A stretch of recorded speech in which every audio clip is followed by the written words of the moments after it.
Сәлем достар, сіздер қазақ кино арнасындасыз. Бүгін мен сіздерге Брейк атты мистикалық триллер фильмін түсіндіріп беретін боламын.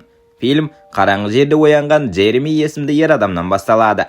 Ол бұл жерге қалай түскенін мүлде есіне түсіре алмайды. Өзі өте тар кеңістікте қамалып отыр. Алдында 3 минуттан сәл асатын уақытты кері санап тұрған таймер бар.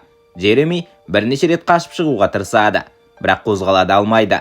Мұны өзін қарызға батырған Морганның ісі деп ойлап, ақшаны қайтарып қойғанын айтып, мұны тоқтатуды өтінеді. Алайда еш жауап болмайды. Сол сәтте таймер нөлге жетіп, қайтадан 4 минутқа іске қосылады. Ол байқамайды, бірақ осы аралықта оның бір ұрығы жойылады. Кенеттен абыржыған ер адамның дауысы естіледі.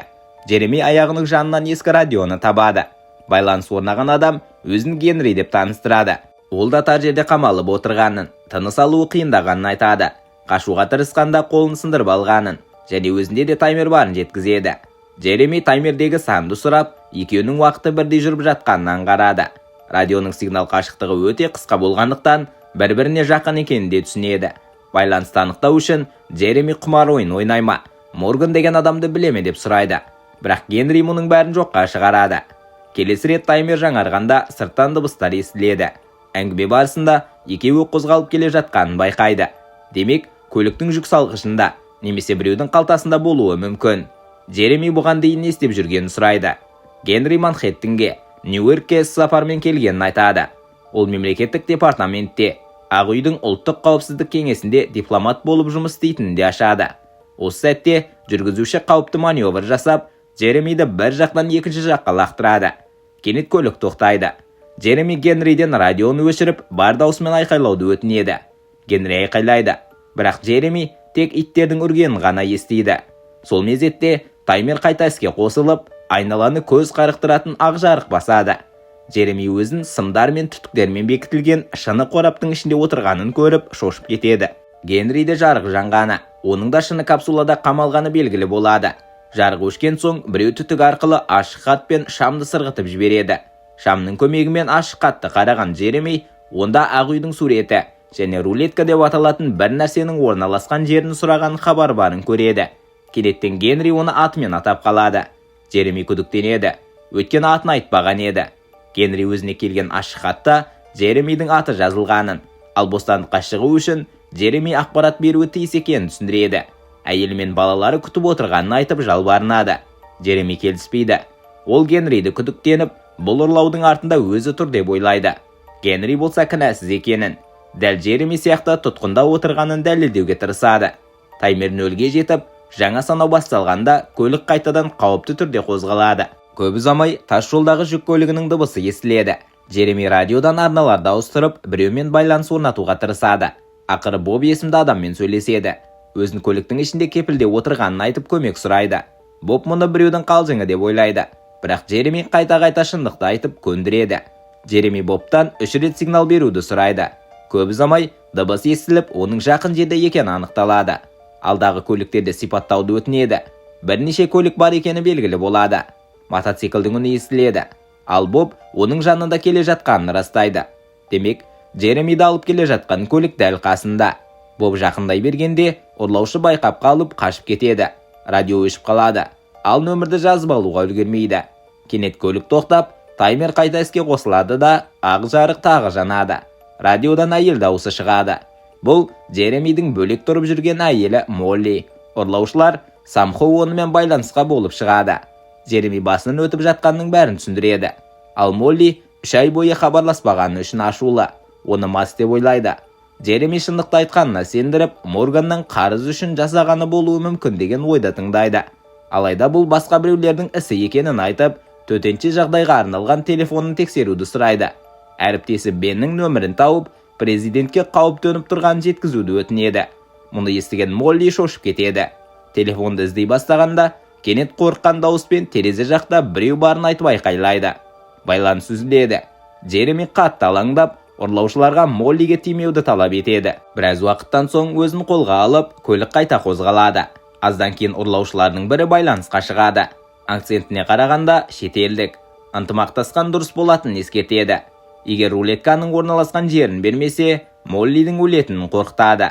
Джереми басқа жолмен келісуге болатынын айтып, алдымен босатуды сұрайды. бірақ жауап болмайды. Көлік тағы да тоқтайды. Көп ұзамай ұрлаушы желдеткіш арқылы бір топ араны жібереді. Қорыққан Джереми жәндіктерден қорғануға тырысады. Бірақ олар қайта-қайта шағып, жанын қинайды. Амалы таусылған ол Генримен байланысып, ара уына қатты аллергиясы бар екенін, анафилаксикалық шок болуы мүмкін екенін жеткізеді. Генри қатты алаңдап, ұрлаушылар оның әйелі мен балаларын да тұтқындап алғанын ашады. Дәл осы сәтте Джереми есінен танып қалады. Біраз уақыт өткен соң ол басы айналып оянып, өзіне у қайтарғыш дәрі егілгенін байқайды. Түтік арқылы қарағанда, жүргізушінің полиция радиожелілігін тыңдап отырғанын көреді. Джереми оны ұстап алуға тырысқанда, әлгі адам темекімен қолын күйдіріп, ауыр жарақат салады. Сол мезетте ұрлаушы қайта байланысқа шығады. Джереми неге өзін тірі қалдырғанын сұрайды. Ұрлаушы оның аса құнды екенін, қажетті ақпаратты алмайынша өлуіне жол бермейтінін түсіндіреді. Күтпеген бұрылыста Джеремидің ақш құпия қызметінің арнайы агенті екені, президенттің қауіпсіздік тобына тағайындалуға дайындалып жүргені белгілі болады. Ұрлаушылар іздеп жүрген мәлімет ұлттық төтенше жағдайда президент пен вице-президент пайдаланатын рулетка деп аталатын құпия жерасты бункерлерінің нақты орны. Бұл орындар алдын ала ескертусіз кездейсоқ күндері ауыстырылып отырады. Дұрыс бункердің орналасқан жерін сол сәтте санаулы ғана адам біледі. Олардың бірі Джереми. Кейін ол Генримен қайта сөйлесіп, тірі қалғанын хабарлайды. Генри рулетканың Вашингтонға шабуыл жасалған жағдайда президент пен басқалар жасырынатын жерасты панасы екенін біледі. Джереми оған әлі де толық сенбей, мемлекеттік департаментке қатысты қосымша сұрақтар қояды. Генри бәріне дұрыс жауап береді. Көп ұзамай сиреналар естіледі. Түтік арқылы біреулердің дауласып жатқанын аңғарады. Ұрлаушы шу шығарса, Моллидің өлетінін ескертіп, қатаң қорқытады. Белгілі болғандай, оларды жылдамдықты асырғаны үшін полиция тоқтатқан. Бірақ ұрлаушы офицерді сендіріп құтылып кетеді. Ескертіп алып, жолын жалғастырады. Джереми мұны жіберіп алмау керегін түсініп, айқайлап соға бастайды. Бұл полицияның назарын аударады. Ұрлаушы қашпақ болғанда атыс басталады. Қарбаласта бір оқ жүк салғышқа тиіп, шыны капсуланы сындырады. Ұрлаушы полицейлерді атып өлтіріп, көлікті айдап кетеді. Джереми тағы да есінен танып қалады. Кейін ол оянғанда, аяғынан қатты қан кетіп, қатты ауырсынғанын сезеді. Шынының бір сынығы аяғына кіріп кеткенін байқап, тістеніп отырып шығарып алады да көйлегімен таңады. Түтік арқылы қараса, жүргізуші қозғалыссыз жатыр. Қалтасындағы телефоны шырылдап тұр. Джереми телефонды іліп алып, жауап бергенде ар жақта тағы бір ұрлаушы шығады. Даусынан танып, Моллидің олардың қолында екенін, бағынбаса өлтіретінін ескертеді. Джереми қоңырауды үзіп, Моллиге хабарласуға тырысады. Бірақ жауап болмайды. Кейін 911 нөміріне қоңырау шалып, көліктің ішінде кепілде отырғанын түсіндіреді. Қалай ұрланғанын сұрағанда, Нью-Йоркте мейрамханадан шыққан сәті соңғы есінде қалғанын айтады. Оператор оның орналасқан жерін анықтап, Мэриленд штатында екенін хабарлайды. Бұл Джеремиді қатты шошытады. Ол террористердің Вашингтонға бет алғанын, президентке шабуыл жоспарлап отырғанын түсінеді. Жедел түрде әйелінің мекен-жайын беріп, сол жаққа дереу баруын өтінеді. Күту барысында оқ тиген тесіктен сыртқа қарап, итті көреді де назарын аударуға тырысады. Ит иесін етіп келеді. Екеуі де Джеремидің айтқайын естиді. Көлікке жақындап, жағдайды түсінген ер адам көмектесуге келіседі. Ақша да керек емес екенін айтады. Алайда жүк салғышты ашпақ болған сәтте, кенеттен тағы бір ұрлаушы пайда болып, итпен оның иесін аяусыз атып өлтіреді. Джереми мұны көріп есеңгіреп қалады. Түтік арқылы қарағанда, басқа бір адамның басқаруды қолға алып, көлікті қайта жүргізіп кеткенін байқайды. Таймер қайта іске қосылып, бұл жолы 30 минут көрсетеді. Осы кезде 911 операторынан қоңырау түседі. Оператор Моллидің үйіне барғандарын, бірақ оны таппағандарын, тек Джереми ынтымақтасса, Молли аман қайтады деген жазба қалғанын хабарлайды. Джеремиді табуға уәде береді. Ашуға булыққан ол, қоңырауды үзіп, Генримен сөйлеседі. Үрейленген Генри өз таймерінің 11 минутты көрсетіп тұрғанын айтады. Осылайша олардың уақыты енді бірдей емес екені белгілі болады. Генри Джеремидің телефоны барын білгенде, әйеліне және балаларына хабарласуын өтініп жалынады. Джереми келісіп, нөмірді сұрайды да, оны елемей басқа адамға қоңырау шалады. Ол құпия қызметтегі бірнеше әріптесіне хабарласқанымен, бәрі жауапсыз қалады. Бұл күмән тудырады. Радиодан ЦРУ штаб пәтерінде жойқын жарылыс болғаны, жағдайдың бақылаудан шыққаны туралы хабар тарайды. Джеремидің ызасы арта түседі. Ақыры Бен есімді әріптесі жауап береді. Бұл үміт отын жаққандай болады. Джереми басынан өткенін асығыс баяндайды. Бен оның тірі қалғанына қатты таңғалады. Ол құпия қызметтің тағы 7 агенті дәл осылай көліктердің жүк салғышына қамалғанын, кейбірінің көліктері жарылып, қаза тапқанын хабарлайды. Жағдайдың қаншалықты ауыр екенін түсінген Джереми Моллиге қоңырау шалады. Молли абыржып сөйлеп, өзі де көліктің ішінде қамалып отырғанын айтады. Джереми өткендегі қателіктері үшін кешірім сұрап, екеуі некелері жайлы жүрек жарды әңгіме құрады. Алайда байланыс үзіліп, көп ұзамай Генри хабарласып, отбасына қоңырау шалмағанын сұрайды. Джереми әлі хабарласпағанын айтқанда, Генри қайтадан жалбарынып, нөмірді тағы береді. Бұл жолы Джереми қоңырау шалып, бірақ арғы жақтан әйел адамның айқайын естиді. Демек, ұрлаушылар Генридің әйеліне де жеткен.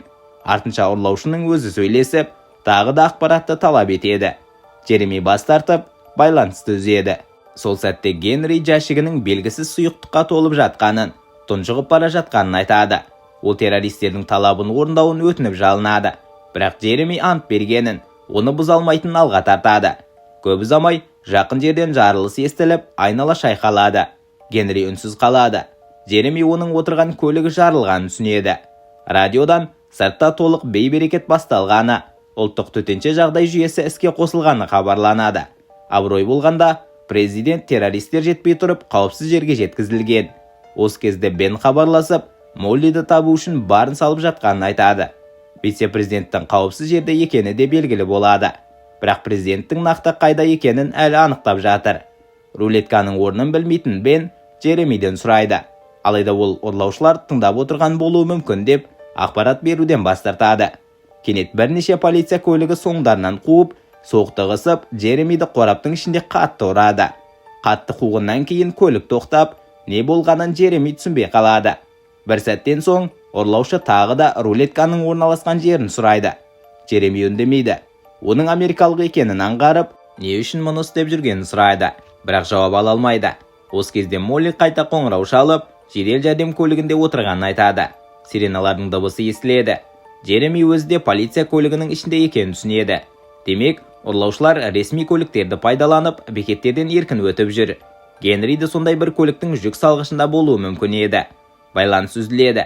Артынша Бен хабарласып, Моллидің қозғалысын бақылап отырғандарын, оның көлігі ақ үйге жақындап қалғанын, кез келген сәтте жарылуы мүмкін екенін айтады. Үміт үзілген Джереми олардың ресми көліктерде екенін, ешкім тоқтатпайтынын жеткізеді.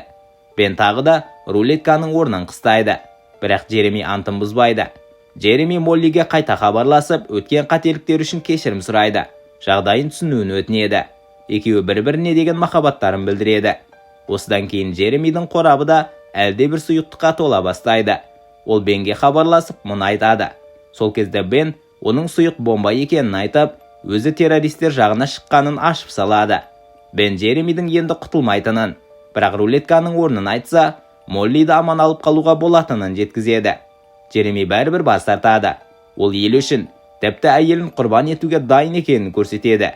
Көп ұзамай тынысы тарылып, таймерде нөлге жетеді. Кенет күтпеген жағдай орын алады. Полицейлер келіп, оны жүк салғыштан шығарып алады. Есеңгіреген Джереми алдында тұрған адамды көріп, өзін қорғау үшін қаруға ұмтылады. Әлгі адам өзін Генри деп таныстырады. Джеремидің көзі бақырая ашылады. Қасында Молли тұр. Ал бұрын өлді деп ойлаған ит пен оның иесі де тірі. Сол сәтте Бен пайда болып, Джеремиді сынақтан сәтті өткенін айтып құттықтайды. Бәрі оқу жаттығу алаңында өткен. Нақты террористік шабуыл болмаған. Мұның бәрі оның үкіметке адалдығын тексеру үшін ұйымдастырылған сынақ екені белгілі болады. Бен оның қызметі жоғарылағанын, келесі айда президентпен бірге Азияға сапарға шығып, қауіпсіздігін қамтамасыз ететінін хабарлайды. Мұны естіген Джереми жеңіл тыныс алып, жарақаттарын емдеу үшін жедел жәрдемге жеткізіледі. Молли бірге барады. Джереми оны бұл іске қалай көндіргенін сұрайды.